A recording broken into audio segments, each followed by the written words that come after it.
Good morning, everybody, and welcome to Health Talk. I am your host, Dr. Niru Prasad, with my background in pediatrics, emergency medicine, urgent care, affiliated with the Henry Ford Health Systems, Beaumont, and St. Joe, Oakland. The theme of our health talk today is a cancer survival patient from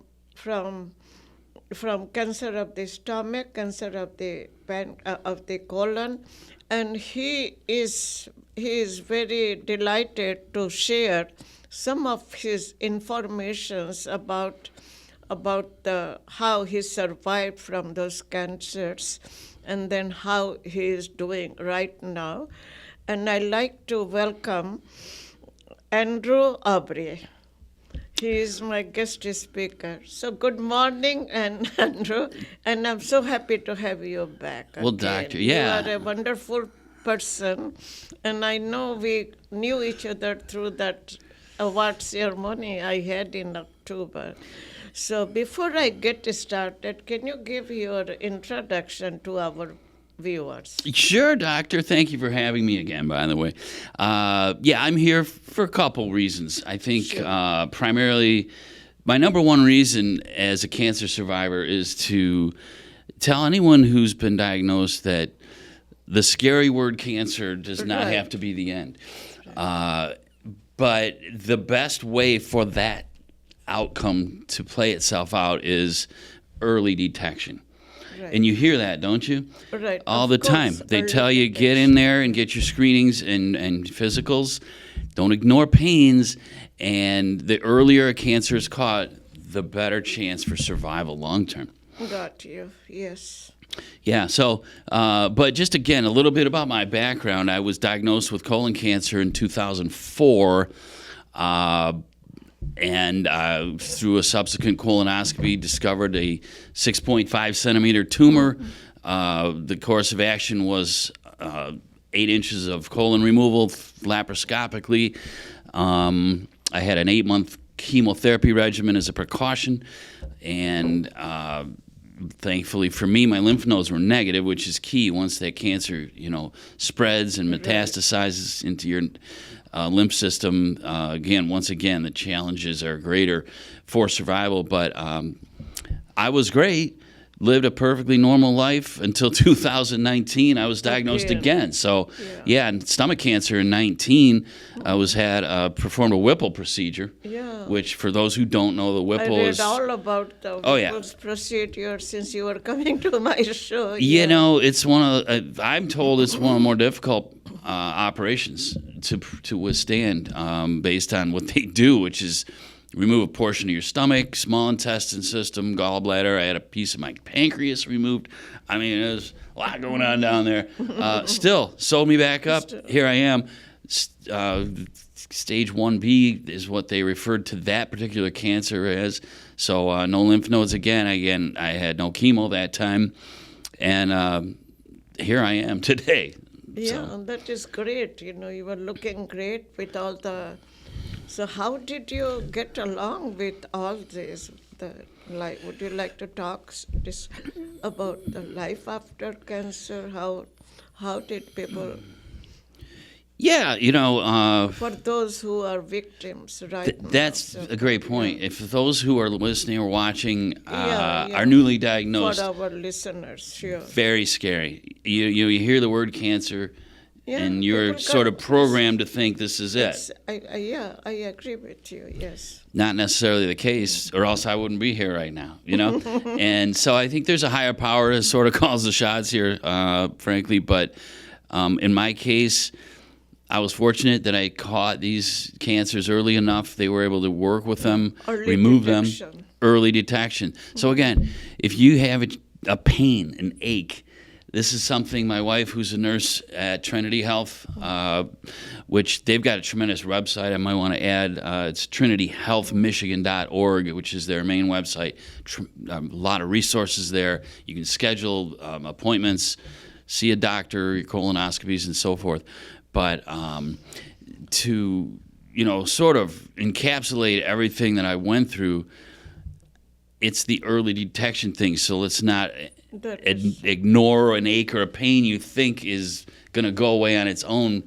My wife sees people in the oncology department all the time that report having had a pain or noticing something for months, even years, that by the time they actually address it, it can be too late, and you've gone into a stage 3 or a stage 4, which is where it's gone. Your cancer has gone to a different organ or other part of your body. So again, so urgently important to people to have those screenings done regularly and not ignore the pain. So, Andrew, for our viewers to know, it is very important not to ignore any symptoms. Like we all have stomach pain. Yeah. We all have irregular bowel symptoms, everything, but there comes to a point whether if you keep on putting off this colonoscopy, you will never know the diagnosis. You agree with me, right? I agree 100%. Yeah, Would right. you also agree that Yeah. people play games with their mind with that? Right. And they want to put it off because the ignorance is bliss, right? Ignorance, As, right. as long as we know, we don't know officially anything's wrong, maybe nothing's wrong. Nothing is wrong. But right. sometimes there is something wrong. They've lowered the age of colonoscopy recommendations I to was 45 now. I was reading someplace, that now the age is 45. That's right. Above. And that's without family history. If you have someone in your family, in my case, my aunt, my mother's sister, had colon cancer in her 50s, so as well as my grandparents had other cancers. My grandpa had a lung cancer, my grandmother breast cancer. And by the way, I might want to add that both of them, all three of them, in fact, lived decades after their initial cancer diagnosis. My aunt's still going strong at 83. She was in her 50s when she had colon cancer. Yeah. So people, it's not the end. You just need to do what your doctor tells you, eat right, get enough sleep, and again, if you notice something, address it. So I was reading through all those journals and everything.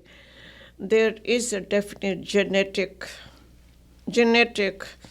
component. That's correct. Except that they are unable to establish the real what genes carries, which one of those genes carry this thing, So the studies are being going on, but the thing is, my experience, even as a pediatrician, I have seen that in young age group, little age group, they come to the emergency room with the abdominal pain, vomiting, and all this and on.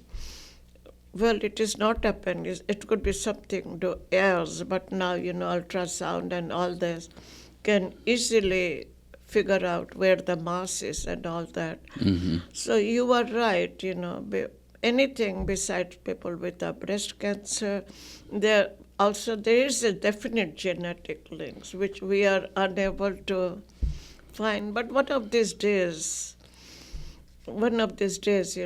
Yeah. it will be definitely, and then they will be able to kill that particular gene. I look forward to that, because I have that gene. I'm positive for Lynch syndrome.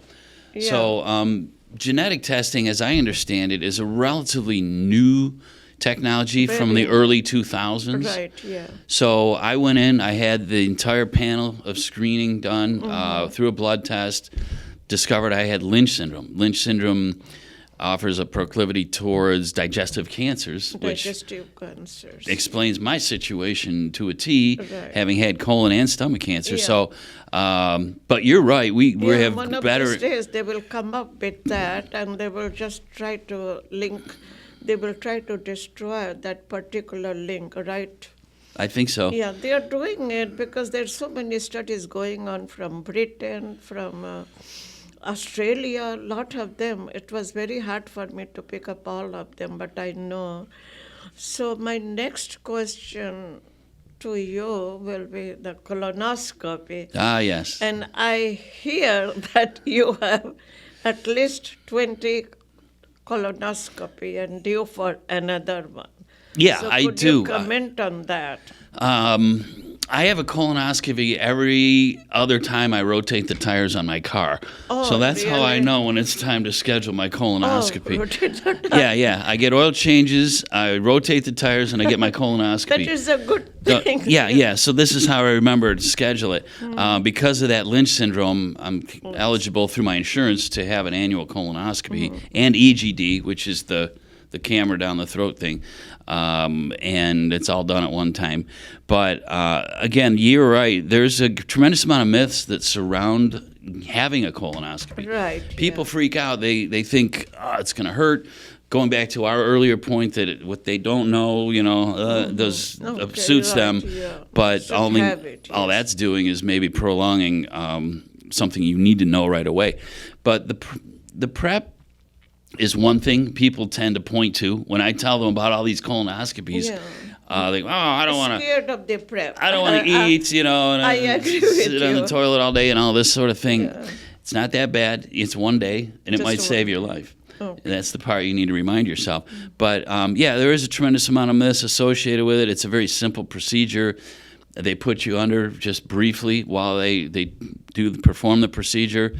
And within 20 minutes of your time there in the room is over with, and you're back to normal. Okay. And you can go have the biggest meal you've ever ate in your life, and you probably will be hungry after that. Right. But it's it's a a question of survival, frankly. And when you get to a certain age, we need to know what's going on inside of our bodies. Right. Yeah. Yeah. So for the viewers, it's not a complicated procedure. Not at all. But it might save your life, right? It did save my life. Yeah. So Had my doctor not told me, I was young. I was 39 at the right, time of when my you cancer. First started. And they're seeing cancers younger than that. Yeah, of course. Late 20s, early 30s. Cancer pancreas, cancer. Why is stomach, that? It's yeah. got to be the food, right? I think so. I was doing some research about the food items, what causes, what irritates the cells. And I figured out, there is a whole bunch of food, on the nutrition link, which can irritate. But you tell us from your personal experience. Well, I'm not a nutritionist. I don't claim to be. Right. I know enough to be dangerous. Yeah. But I've done a lot of reading myself.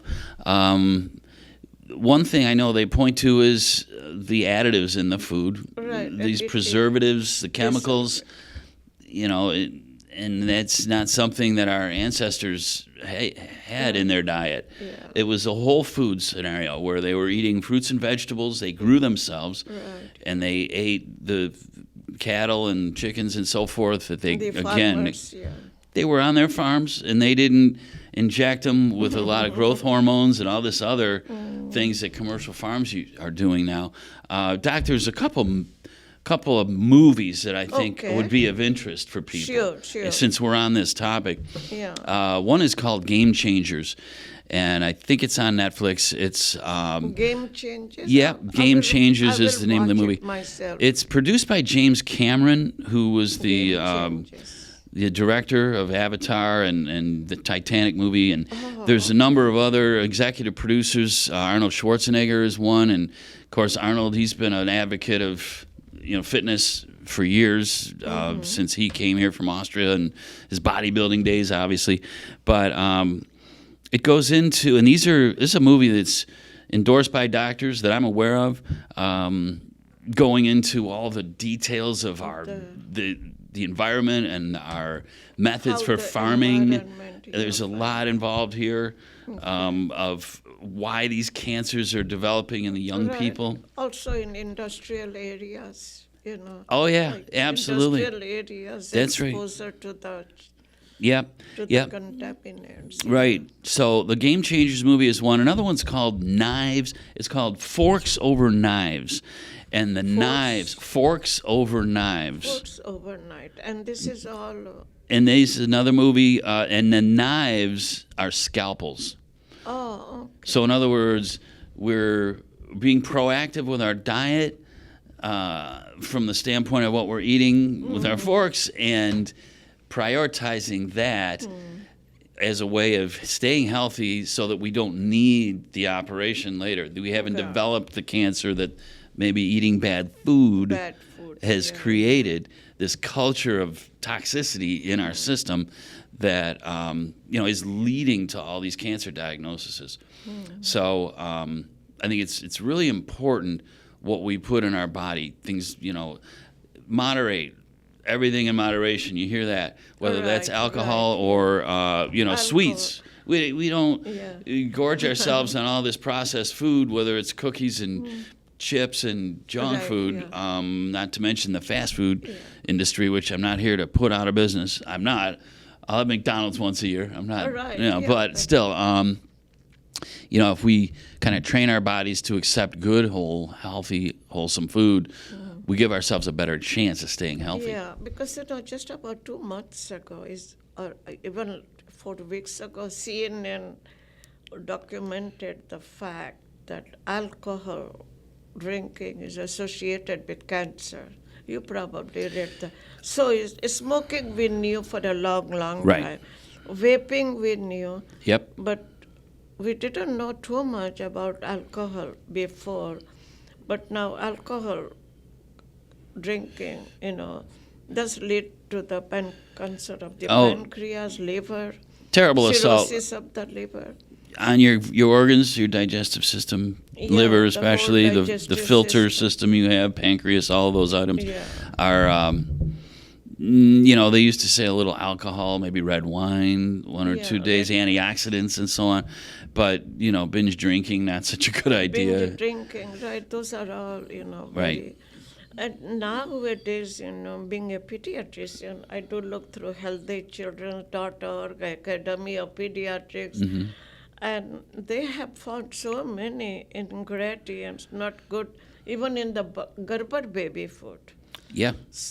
Oh, terrible. Yeah. Gerber baby food. So now they are recommending, just homemade food for these kids, Right. Well, I think that Breast milk is still supposed to be good, when you are nursing a baby infant.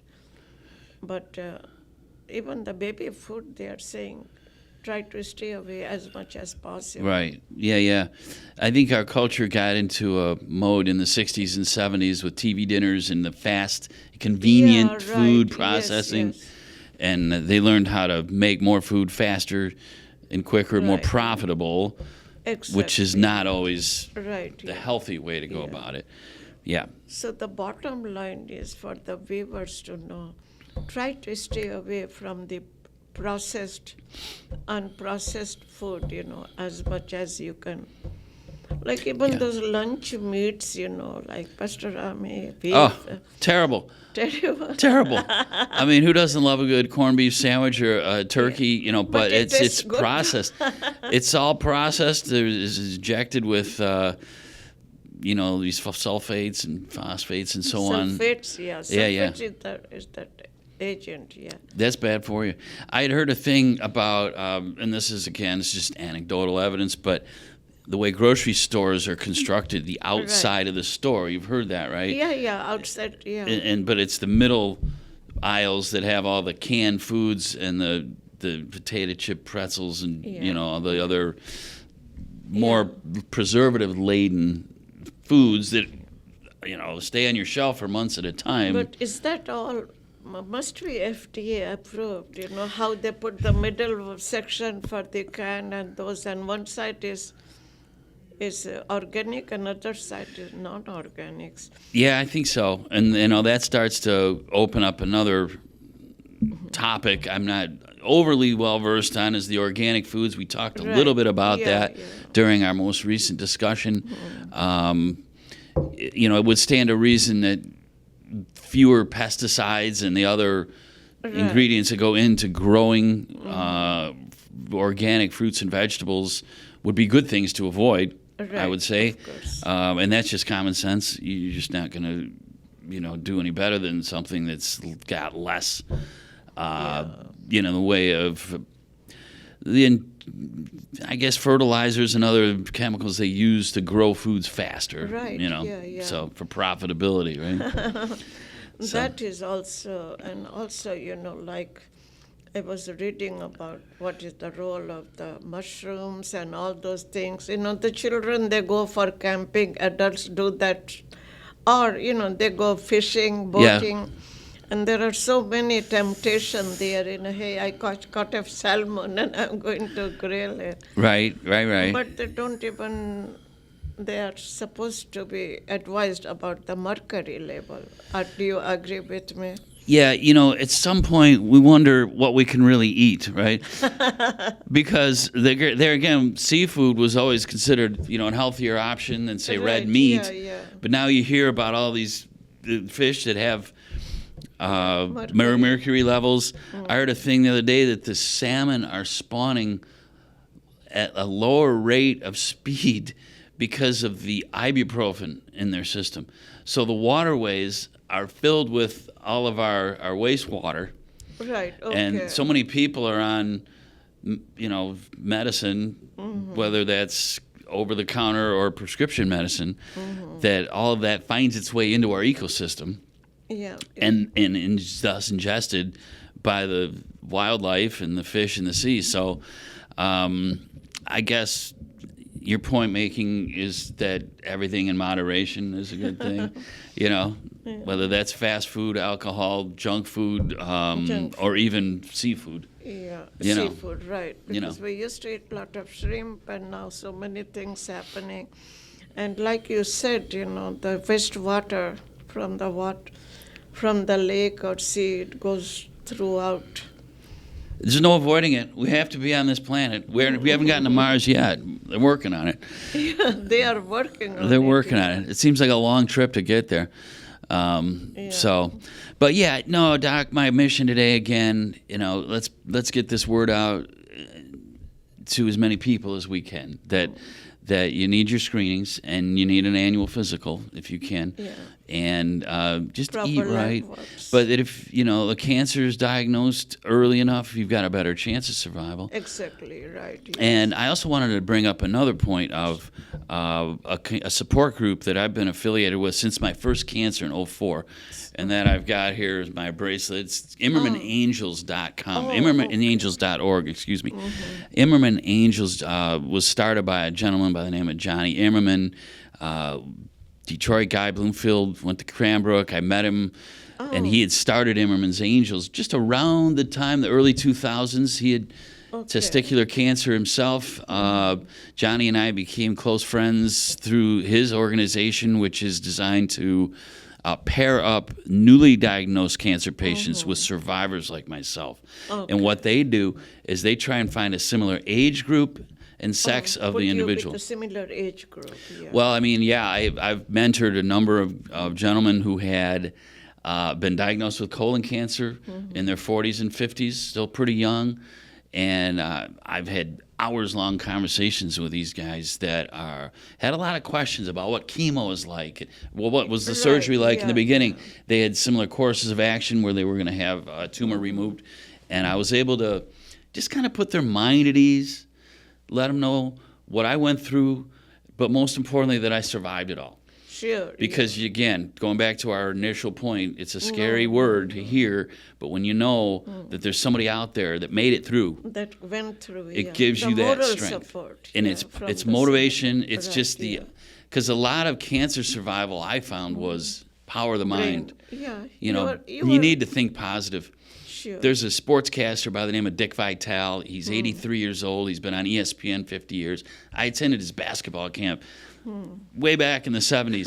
And he's a fiery guy. He's real super positive, upbeat, optimistic. His whole life has been that. And he's had a number of cancer diagnoses in the last 3 or 4 years. He's had throat cancer, and he talks for a living. He's a motor mouth guy, But he, I am convinced he made it through because of his attitude. I'm sure he did everything the doctors told him to do. But he's such an upbeat, positive person, and you need that energy so that is, to get you through are it. Right, positive thinking, like the brain, from the brain, the neurons, they go to the cortex. Hey, I'm not depressed. Hey, I'm going to be happy. And that sends the signals to your body. that it has a motivation, and then you motivate yourself to be put up with this and be self-sufficient. Mind-body syndrome. Yeah. It's somewhat of a holistic approach in that regard, where the mind and body do work in concert with one another. Right, yeah. And it's very powerful, you'll agree. Yeah, and that goes for everything, in the behavioral medicine section of medicine. They have so many open this behavioral medicines, where they have a mind-body syndrome. Mm-hmm. Hey, I'm not depressed. The good neurons, they go to the cortex, and they will override, the ones that start from the thalamus, from lower down. Right. So that is very important. So yeah, you took me next level there. I mean, that's right. You're over my head now. Yeah. But because again, it is coming up. Yeah. Andrew, it is all coming up. You will see how many institutions. I went through their, John Hopkins group, and then I went through their Arizona group, and I can see this whole thing is coming up. It will supersede everything else. Mm-hmm. The brain, how brain sends the signals to the rest of the body. Yeah, it's fascinating. It really is. And it's a struggle. I'm not going to sugarcoat it. You have to fight to stay positive. Especially, stay positive, multiple days into your chemotherapy, the fatigue factor just weighs on you. It's heavy. Just to get up out of a chair to go across the room takes a lot of effort. But it's okay, folks. You can do it, and you just stay optimistic and positive, and stay positive, and get those screenings, folks. Go out there and do it. It's not that bad. So, Andrew, I like to thank you for coming to my show, because you're a cancer survivor. I like to thank our viewers for watching me today, and also you gave some wonderful link to the game changers that they can follow. I like to thank our producer, our camera people, for helping me produce these videos.